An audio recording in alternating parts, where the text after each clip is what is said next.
Հովանավանքը միշտ լիքն է եղել հավատացյալներով եւ մենք լիահույս ենք, որ այս ամեն բանը հաղթահարվելու է եւ Հովանավանքը, ինչպես Մայրաթորն էլ այսօր հայտարարություն արդեն տեղադրել է, կրկին սրբագործման կարգ կատարելուց հետո մենք լիակատար կերպով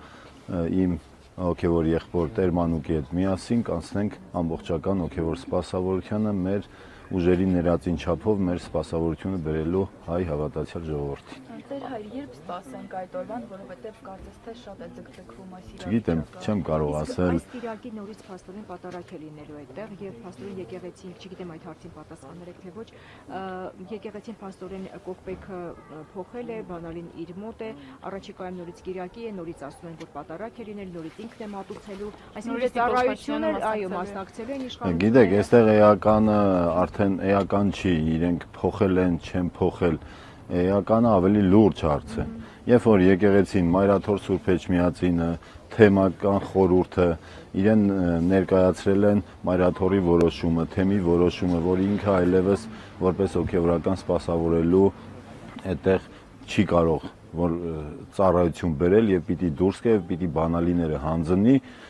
ինքը այդ ամենին ընդդեմ հայտարարեց, որ ինքը չի ընդունում վճիռը եւ չի պատրաստվում դուրս գալու։ Այսինքն էական չի այդ բանալին փոխվելա, թե չի փոխվել։ Էականը այն որոշումն է, թե եկեղեցական կանոնական առումով, թե եկեղեցու իրավական առումով, որ իրենք չեն ուզում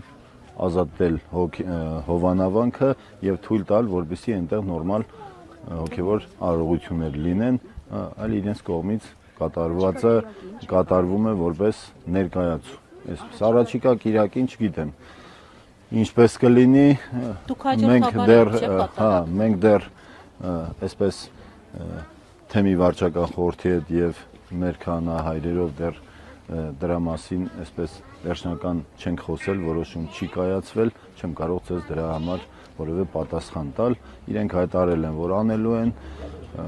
եւ նույն կազմով, չգիտեմ, ինչպես, բայց իրենք ցույց տվեցին արդեն իսկ Կիրակի օրը, որ այն ինչ իրենք պլանավորել էին, իրենք ինչ իսկ հայտարարում էին, փուչ էր